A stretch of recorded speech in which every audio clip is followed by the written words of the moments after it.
Next, we have Vygotsky's theory.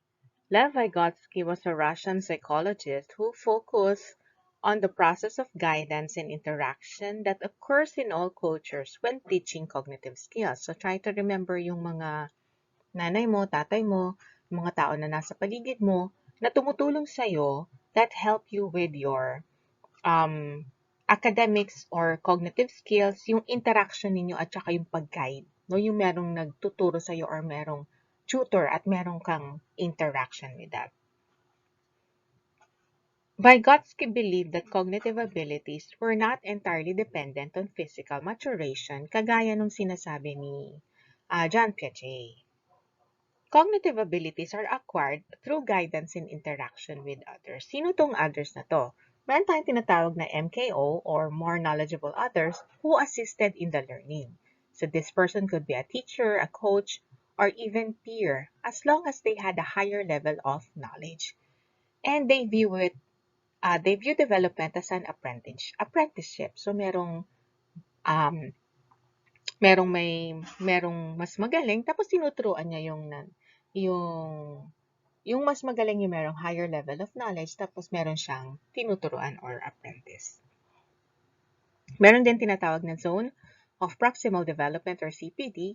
Learning happens in this space between what a child has to have help with versus what a child can do without help.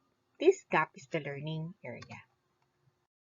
We have another video on sociocultural theory ng Vygotsky which you can watch. So, parang uulitin ko lang din dito yung explanation, di ba?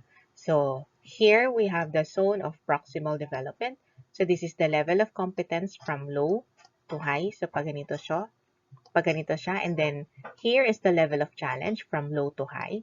So, pagka mas challenging yung task or work, mas mataas ang kanyang anxiety. And then the level of confidence naman here, dito low part, and then dito naman ay papunta rito yung mas competent na dapat yung gumagawa. So, ibig sabihin, yung level of challenge here, kung nandito sa part na to, no, pwedeng boring yung task para dun sa bata. So, kailangan paangatin mo siya ng konti. Papuntahin mo siya rito sa zone of proximal development. Kasi pagka lumampas siya dyan, that would be too challenging. Ito yung level of challenge, no, pataas. Mas challenging na yon para dun sa bata. Itong zone of proximal development, ito yung may kailangan what the learner can achieve with assistance.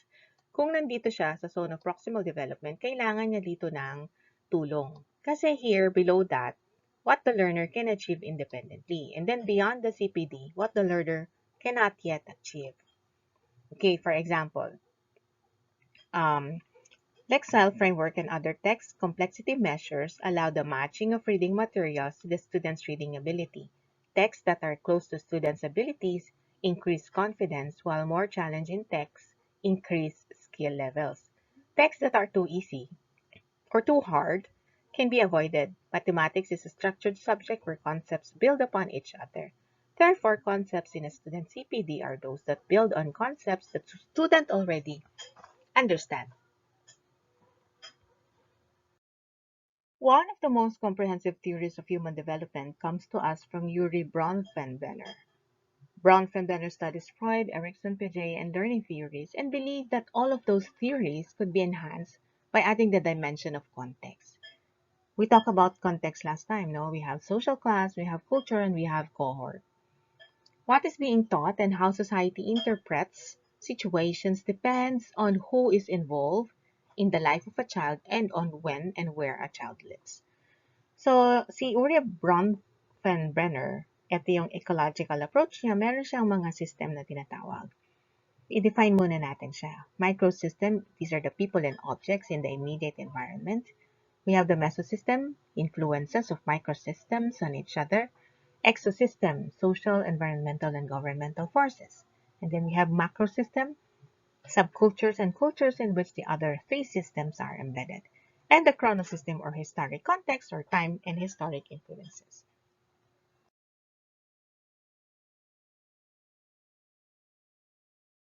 Okay, let's explain Uri Bronfrenbenner's theory using yung family ni Manny Pacquiao. Okay, Manny Pacquiao has a daughter, si Princess Pacquiao.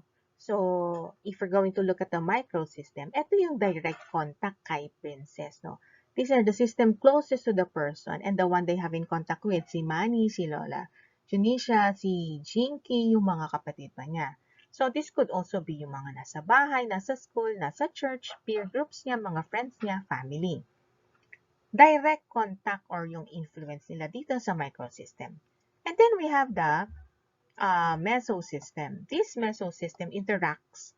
These are the interactions between the different parts of a person's microsystem. Sikat si Pacquiao, right? So what could be the relationship ni Jinky dun sa mga teacher, ni Princess, anong relationship ni Manny dun sa church nila? If it's positive, maganda rin yung relationship. Pero kapag ka negative, hindi rin ganun kaganda ang influence dun kay Princess. Halimbawa, may naiinggit sa kanya ng mga peers niya, pwedeng sisiraan siya. So, yun yung interaction ng mesosystem. And then, ecosystem would be a setting that does not involve the person, si Princess, as an active participant but still affects them. Yun nandun sa ecosystem. Exosystem. So, we know that Manny is a boxer, no? Lumalaban siya. So, pwedeng mangyari na kung ano yung nangyayari kay Manny Pacquiao at saka kay Jinky, pwedeng maaapektuhan din indirectly si Princess. Like for example, first communion ni Princess, tapos si Manny merong game. Diba, apektado siya. And then we have the macro system. This is the cultural environment in which the person lives and all other systems that affect them.